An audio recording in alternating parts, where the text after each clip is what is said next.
నమస్కారం. City news తెలుగుకి స్వాగతం. ఈనాటి వార్తా విశేషాలు. పోలవరం నిర్మాణంలో నాణ్యతా లోపాలు కప్పిపుచ్చే ప్రయత్నాల గురించి centre for liberty chairman A B Venkateswara Rao, Nallamadhu Chakravarthi media సమావేశం ఏర్పాటు చేశారు. ఈ సందర్భంగా ఏపీ వెంకటేశ్వరరావు, నల్లమధు చక్రవర్తి మాట్లాడుతూ స్వాతంత్ర్యం రాకముందు నుండి ఆంధ్రప్రదేశ్ కలుగునున్న ప్రాజెక్టు పోలవరం ప్రాజెక్ట్ అని, ఎన్నో సంవత్సరాల నుండి పూర్తి చేయాలనుకున్నా కూడా 2014లో కొంత రూపు రావడం జరిగిందని అన్నారు. నున్న పాత సిమెంట్ ఫ్యాక్టరీ దగ్గర 2004లో ప్రచారం కోసం కాంగ్రెస్ అధ్యక్షురాలు సోనియా గాంధీ రావడం జరిగింది. ఆంధ్రప్రదేశ్ లో పోలవరం ప్రాజెక్టు నిర్మిస్తామని సభలో సోనియా గాంధీ అనౌన్స్ చేయడం జరిగిందని అన్నారు. 2004 నుండి 2014 వరకు కాంగ్రెస్ ప్రభుత్వం పోలవరం ప్రాజెక్టు గురించి ఏమాత్రం పట్టించుకోలేదని, రాజశేఖర రెడ్డి ప్రభుత్వంలో కొంత డిజైన్ వర్క్, కాలువల వర్క్ జరిగిందని అన్నారు. కాంగ్రెస్ కి 155 కోట్లు, టీడీపీకి 53 కోట్లు, వైఎస్ఆర్సీపీకి 37 కోట్లు. ఏ పార్టీ మాట్లాడుతుంది డబ్బులు తీసుకున్న తర్వాత? ఏ ప్రతిపక్షం మాట్లాడుతుంది డబ్బులు తీసుకున్న తర్వాత? ఈ రోజు ఈ ప్రాజెక్టు చేసే కంపెనీ మీకు తెలిసిందే, భారతదేశం 4వ అతిపెద్ద ఎకానమీ అందరూ చెప్తారు. ఈ దేశంలో చాలా పెద్ద సంస్థలు, కార్పొరేట్ సంస్థలు ఉన్నాయి. అంబానీలు, టాటాలు, బిర్లాలు, అదానీలు ఇంతమంది ఉన్న దేశంలో ఎలక్ట్రల్ బాండ్స్ డొనేషన్ చేసిన కంపెనీ మెగా 1232 కోట్లు. ఏబి వెంకటేశ్వరరావు గారు, if the dredging needs to be performed, అసలు తవ్వాల్సిన అవసరమే లేకుండా, అసలు తవ్వాల్సిన అవసరం ఉందా లేదా స్టడీ చేయండి. డ్యామ్ ముందు నీళ్లు అక్కడ ఎందుకు తవ్వి శుభ్రం చేస్తారంటే, you don't want turbulent currents. Turbulent అంటే బాగా నీళ్లు వైలెంట్ గా ఉండకుండా సాఫ్గా వెళ్ళాలి, డ్యామ్కి ఎటువంటి నష్టం జరగదు. ఈ తవ్వే ప్రయత్నం కూడా చేయకుండా ఎట్లా చేయొచ్చు అనే ఆలోచనలో ఈరోజు చేయడం. ఈరోజు నాణ్యత విషయంలో చాలా కాంప్రమైజెస్ చేస్తూ దాని దిగువన ఉండే ప్రజలకు జరిగే నష్టం, ఈ ప్రాజెక్టు కనుక కాళేశ్వరం తరహాలో పూర్తయిన తర్వాత మళ్ళీ ఆగిపోతే జరిగే నష్టం, వీటికి మీద కావాల్సిన ముందు చూపు లేకుండా చాలా సమస్యలతో కప్పిపుచ్చే ప్రయత్నం చేస్తూ ముందుకెళ్లే విధంగా ఈరోజు వస్తున్న దొరికి సాఫ్గా కింద పడిపోతాయి. రకరకాల డైరెక్షన్స్ నుంచి వస్తే మీ డ్యామ్ ఫౌండేషన్ చాలా ప్రమాదం. ఇవన్నీ అక్కడ చూసుకుంటే నీళ్లు స్ట్రెయిట్ గా అంటే డ్యామ్ నుంచి కింది పడాలి. అదే మీకు గైడ్ లేకపోతే పక్క నుంచి కూడా నీళ్లు వచ్చే అవకాశం ఉంది, డ్యామ్ ఫౌండేషన్ కి నష్టం చేసే అవకాశం. ఇవన్నీ కూడా రిపోర్ట్ లో ఉన్నాయి, which you can clearly read. అయినప్పటికీ కూడా POE 5 ఈ నిపుణులు, అంతర్జాతీయ నిపుణులు పోయిన సంవత్సరం వీటి గురించి చాలా గొడవ చేశారు. ఈరోజు మాట్లాడటం లేదు. ఎందుకు మాట్లాడటం లేదు అనేది అంత చిన్న విషయం. ఇక చివరి చెప్పే ముందు వెంకటేశ్వరరావు మాట్లాడతారు, చివరి సమస్య గురించి మాట్లాడతారు. స్పిల్వే అప్రోచ్ వే, మీరు ఇందాక స్పిల్వే చూశారు. స్పిల్వే ముందు నీళ్లు సాఫీగా రావడానికి దాన్ని లెవెల్ చేయాల్సిన అవసరం ఉంటుంది.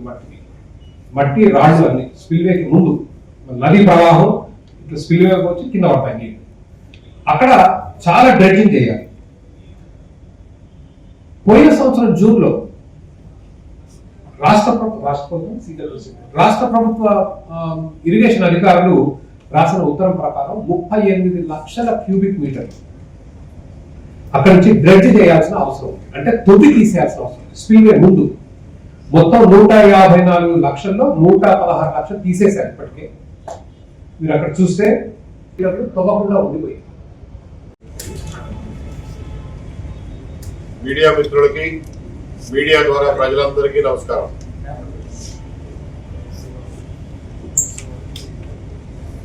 పోలవరం ప్రాజెక్టు యొక్క ప్రాముఖ్యత గురించి, ఈ రాష్ట్రానికి దాని అవసరాన్ని గురించి పదే పదే వివరించాల్సిన అవసరం లేదు. ఇది అందరికీ తెలిసిన విషయం, చిన్నపిల్లల దగ్గర నుంచి అందరికీ తెలిసిన విషయం. స్వాతంత్రం రాక పూర్వం నుంచి ఆంధ్రప్రదేశ్ ప్రజలు కలలు కన్నటువంటి ప్రాజెక్టు ఈ పోలవరం ప్రాజెక్టు. ఎన్నోసార్లు దీన్ని సాకారం చేయడం కోసం ప్రయత్నాలు చేసినా అది చివరికి 2014 వచ్చేసరికి ఒక ఖచ్చితమైన రూపుదిద్దుకుంది. 2004లో విజయవాడలో ఉన్న మీ అందరికీ గుర్తే ఉండే ఉంటుంది, మన నున్న దగ్గర పాత సిమెంట్ ఫ్యాక్టరీ గ్రౌండ్స్ లో కాంగ్రెస్ పార్టీ ఎన్నికల ప్రచార సభ జరిగింది. సోనియా గాంధీ గారు వచ్చారు ఆ సభకి, జనార్దన్ రెడ్డి గారు ఉన్నారు, అలాగే చాలా మంది కాంగ్రెస్ నాయకులు ఆ రోజున వచ్చారు. ఆ సభలో సోనియా గాంధీ గారు అనౌన్స్ చేశారు, ఆంధ్రప్రదేశ్ లో పోలవరం ప్రాజెక్టు నిర్మిస్తాము అని చెప్పి హామీ ఇస్తున్నాం అని చెప్పి ఆ రోజున విజయవాడ సభలో సోనియా గాంధీ గారు ప్రామిస్ చేశారు. 2004లో చేసినటువంటి ప్రామిస్ 2014 వరకు వాళ్ళు ఏనాడు పట్టించుకోలే. ఇక్కడున్న రాష్ట్ర ప్రభుత్వం రాజశేఖర రెడ్డి గారి ఆధ్వర్యంలో కొంతవరకు డిజైన్ వరకు అలాగే కాలువల వరకు కొంతవరకు చేశారు. కాకపోతే మెయిన్ నెట్వర్క్స్ ఇంకా మొదలుగాల, దానికి కాంట్రాక్ట్ కూడా ట్రాన్స్ట్రాయ్కి ఇచ్చారు. టెండర్లు పిలిచారు, ట్రాన్స్ట్రాయ్ వాళ్ళు 1400 కోట్లకు ఏవో. ఫోర్టిఫైడ్ బియ్యం సరఫరా నిలిపివేత rice millers association Andhra Pradesh media సమావేశం గాంధీనగర్ లో ఉన్న రైస్ మిల్లర్ అసోసియేషన్ లో హాల్లో జరిగింది. ఈ సందర్భంగా రైస్ మిల్లర్స్ అసోసియేషన్ ఆంధ్రప్రదేశ్ అధ్యక్షులు గుమ్మడి వెంకటేశ్వరరావు, కమిటీ సభ్యులు వీరయ్య, ఎస్కే బాజీ మాట్లాడుతూ కేంద్ర ప్రభుత్వం కీలక నిర్ణయం దేశవ్యాప్తంగా రేషన్ బియ్యంలో ఫోర్టిఫైడ్ రైస్ గ్రైనల్స్ మిక్సింగ్ ను కేంద్ర ప్రభుత్వం తాత్కాలికంగా నిలిపివేసిందని, ప్రధానమంత్రి గరీబ్ కళ్యాణ్ ఉన్న అన్న యోజన మరియు ఇతర సంక్షేమ పథకాల కింద ఇకపై సాధారణ బియ్యాన్ని పంపిణీ చేయనున్నారని అన్నారు. తాజా నిర్ణయంతో మిల్లర్లు నిల్వ ఉన్న సాధారణ బియ్యాన్ని ఎస్ఎఫ్ఐ కు అప్పగించే అవకాశం కలిగిందని ఆంధ్రప్రదేశ్ ముఖ్యమంత్రి నారా చంద్రబాబు నాయుడు, పౌర సరఫరాల శాఖ మంత్రి నాదెండ్ల మనోహర్, ఉప ముఖ్యమంత్రి పవన్ కళ్యాణ్ కేంద్ర ప్రభుత్వంలో జరిపిన చర్చలు సఫలమయ్యాయని అన్నారు. ప్రజలకు పంపిణీ చేసే పీడిఎస్ బియ్యం సంబంధించిన కీలకమైన మార్పులు జరగడం నేపథ్యంలో ఆ అంశాన్ని చేస్తున్నామని కూడా సవాళ్ళు ఏర్పడింది. ముఖ్యంగా చిన్న బ్రీఫ్ గా కొంత అవగాహన చెప్తాను. మన దేశంలో దాదాపు 78.2 మిలియన్ టన్నుల ధాన్యం ప్రొక్యూర్మెంట్ చేస్తుంది కేంద్రం, ఫుడ్ కార్పొరేషన్ ఆఫ్ ఇండియా ద్వారా. మన రాష్ట్రం నుంచి అనేక రాష్ట్రాల నుంచి ప్రొక్యూర్మెంట్ చేస్తా ఉంది. దాని నుంచి ఏంటంటే 47.75 అంటే 477 లక్షల టన్నులు ప్రొక్యూర్మెంట్ చేస్తా ఉన్నారు రైస్. సీఎం గా అసలు ఎఫ్ఆర్కే గురించి చెప్పాడు కాబట్టి ఇంకా నేను దాన్ని టచ్ చేయను. మన వల్ల మిల్లింగ్ పాయింట్ లో మేము ఇవ్వాల్సిందల్లా గవర్నమెంట్ ఆ కెర్నల్స్ అంటే తయారు చేసిన ఈ సూక్ష్మ ఆహార పోషకాలు ఏవైతే ఉన్నాయో అవి తయారు చేసిన కెర్నల్స్ వాళ్ళు మనకి ఇస్తారు సివిల్ సప్లైస్ కార్పొరేషన్ ద్వారా. అవి 99 కేజీల బియ్యం 1 కేజీ కెర్నల్స్ కలిపి మేము బ్లెండ్ చేసి గవర్నమెంట్ కి సిఎంఆర్ ఇవ్వాలి. ప్రొసీజర్ అది. ఇప్పుడు ఈ కెర్నల్స్ నాణ్యత ప్రమాణాలు కొంచెం లాంగ్ స్టోరేజ్ లో అంటే 1-2 సంవత్సరాలు అలా స్టోరేజ్ చేయటానికి నచ్చజెప్పి మొత్తానికి ఇది రావటానికి వాళ్ళ వంతు సహాయం అందించారు కాబట్టి వీళ్ళందరికీ కూడా నేను పేరు పేరున కృతజ్ఞత తెలియజేస్తున్నాను. అట్లాగే ఢిల్లీలో మోడీ గారికి కానీ వారి మంత్రివర్గ సహచరులకు కానీ వాళ్ళు కూడా అక్కడ డెసిషన్ తీసుకోవడంలో చాలా సహకరించారు కాబట్టి, ఎందుకంటే ఇది ఆల్ ఇండియా రైతుల సమస్య అవుద్ది ఫ్యూచర్ లో. ఇప్పుడు కనుక ధాన్యం బయటకు వెళ్ళకపోతే రేపు ధాన్యం కొత్తగా దించుకునే అవకాశం ఉండదు. సో దానివల్ల మళ్ళీ రైతులు కూడా ఇబ్బంది పడే అవకాశం ఉంటుంది.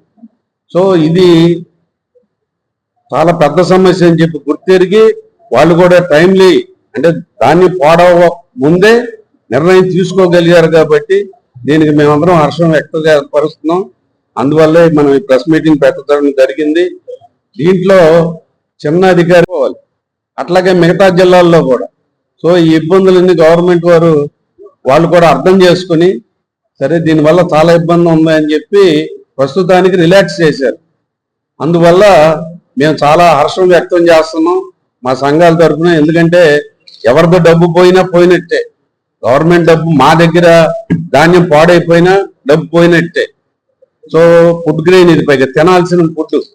అందుకని మేము కూడా గవర్నమెంట్ కి ఇతోధికంగా కృతజ్ఞతలు తెలియజేయటాకని చెప్పి ప్రెస్ మీట్ అరేంజ్ చేయడం జరిగింది.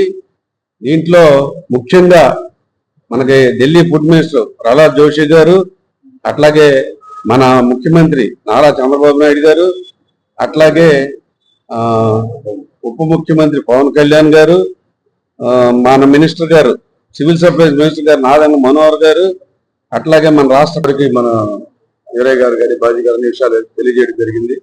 భారత ప్రభుత్వం వారు గత సంవత్సరం నుంచి మన ప్రజలకి ఓటిఫైడ్ రైస్తో బలవంతమైనటువంటి ఆహారం అందించాలనే ఉద్దేశంతో రైస్ మిల్లో తయారైనటువంటి 99 కేజీలు బియ్యం చేసిన 19 కేజీల బియ్యంతో 30,000 క్వింటాలు 50,000 క్వింటాలు 1,00,000 క్వింటాలు కూడా ధాన్యం కూడా గత 3 నెలల నుంచి ఎండకి ఎండుతూ వానకు గడుస్తూ కూడా ఇబ్బంది పడతా ఉన్నారు. ఎందుకంటే ఈ షార్టేజ్ కెనాల్స్ వల్ల ప్రభుత్వం ఈ విషయాలను గుర్తించి మరి రాబోయే రోజుల్లో ఖరీఫ్ రబీ కూడా 4 రోజులు రాబోతుంది. ఈ ఉన్నటువంటి దాన్ని మిల్లుల్లో కస్టమ్ మిల్లింగ్ చేసి బయటికి డెలివరీ కాకపోతే చాలా ఇబ్బంది పడతారు, రైతులు ఇబ్బంది పడతారు, వినియోగదారులు కూడా సరైనటువంటి బియ్యం రావాలనే ఉద్దేశంతో మరి దీన్ని సడలించడం జరిగింది. ఈ సడలింపు చేయడంలో all India rice mill federation గారు, షైనీ గారు, గుమ్మణేశ్వర గారు, అలానే స్టేట్ ప్రెసిడెంట్ గారు వెంకటేశ్వర గారు, అలానే ముఖ్యంగా మన నాదిల మనోహర్ గారు పరిశ్రమల శాఖ మంత్రి వారు, పాలా జోషి గారు దృష్టికి తీసుకెళ్లి మన కమిషనర్ గారు సౌరభ్ గౌ గారు, అలానే చైర్మన్ ఎండి మన ఢిల్లీరావు గారు అంతా కలిసి పలుమార్లు ఢిల్లీకి వెళ్లి ఈ విషయాలను చెప్పడం. దీంతో పాటు ఇతర కృష్ణా జిల్లా గుడివాడలోని టీడీపీ కార్యాలయంలో అంగన్వాడీ సమస్యలపై ఎమ్మెల్యే వెనుగండ్ల రాము మాట్లాడారు. మాజీ ఎమ్మెల్యే కొడాలి నాని వ్యాఖ్యలపై మాట్లాడుతూ సొల్లు మాటలు చెబితే ఉపయోగం లేదని, గుడివాడలో పెద్ద ఎత్తున అభివృద్ధి జరుగుతుందని, జైల్లో గుట్కాలు ఉంటాయా, సౌకర్యాల సంగతి తెలుసుకునేందుకు అంబటిని కలిశానని, కొడాలి నాని చేసే తప్పులు పాపాలు బయటికి వస్తాయనే భయం పట్టుకుందని, అన్యాయంగా అరెస్ట్ చేసే ఉద్దేశం మా ప్రభుత్వానికి లేదని, తప్పు చేసిన వారు తప్పించుకోలేదని, టీడీపీ కార్యకర్త అయినా చట్టం ముందు సమావేశమని అన్నారు. ప్రజలు పూర్తిగా మర్చిపోయిన వ్యక్తి గురించి మాట్లాడడం వ్యర్థమన్నారు.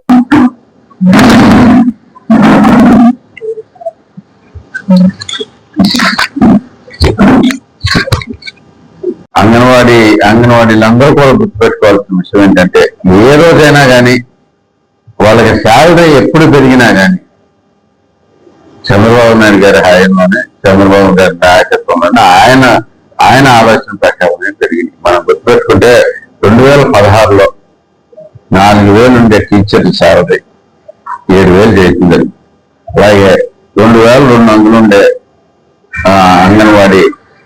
అంగన్వాడీ హెల్పర్ శాలరీస్ 4,500 మళ్ళీ 2018లో 10,500 చేయడం, 10,500 చేయడం కాకుండా హెల్పర్ శాలరీ కూడా 4,500 నుంచి 5,000 చేసింది. అంతేకాకుండా వారికి కావాల్సిన అనేక సదుపాయాలు కూడా కల్పిస్తా ఉన్నాం. మినీ సెంటర్లు అన్నింటినీ రెగ్యులర్ సెంటర్స్ కింద మార్చడం జరుగుతుంది. అంటే ఇంకా కొన్ని మిగిలి ఉన్నాయి, చాలా వరకు ఆ ప్రాసెస్ అయితే స్టార్ట్ అయింది. అందరూ కూడా గుర్తుపెట్టుకోవాలి, ఎక్కువగా అందరూ. ఇంతేకాకుండా అంటే నేను అనేది ఏంటంటే ఆయనకి తెలుసు ఏం జరుగుతుంది అనేది. ఎందుకంటే నాలుగు 20 ఎంత లేదన్నా 20 ఏళ్ళు శాసనసభ్యుడిగా ఉన్నాడు. ఓకే, ఏమవ్వబోతుంది అనేది తెలుసు. ఎందుకంటే తను చేసిన పాపాలన్నీ ఇప్పుడు బయటకు వస్తున్నాయి. బేసికల్లీ ఏదో ఒకటి అవుతుందనే ఉద్దేశంతో ఆ భయంతో ఉన్నాడు.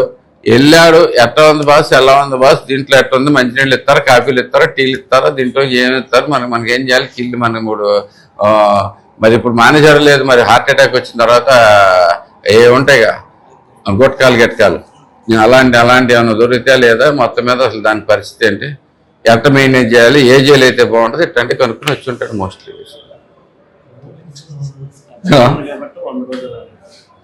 అరెస్ట్ చేస్తానని భయం ఉంది కాబట్టి 100 రోజులని ఆయన ఓపెన్ అయ్యింది. 100 రోజులు అది కూడా టైం కూడా ఆయనే పెట్టేసుకుంటున్నాను. అయితే నిజమేంటనేది జనాలకు తెలుసండి. ఇప్పుడు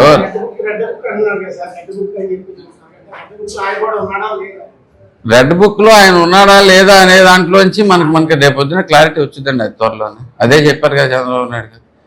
ఎవరికి వచ్చినా కానీ మా బాలయ్య బాబు డైలాగ్ అయితే దీంట్లోంచి ఇది వీళ్ళు సూపర్గా ఉంటుందండి. బేసికలీ ఏదైనా కానీ నేను మీకు ఎదురొచ్చినా, నాకు మీరు ఎదురొచ్చినా అని ఏదో చూస్తా ఉన్నాడు. బేసిక్గా ఇట్లాంటి సొల్లు చెప్పే ఇక్కడికి పూర్తిగా అంత ఆల్మోస్ట్ ఈసారి డిపాజిట్లు కూడా పోతాయి బేసికలీ.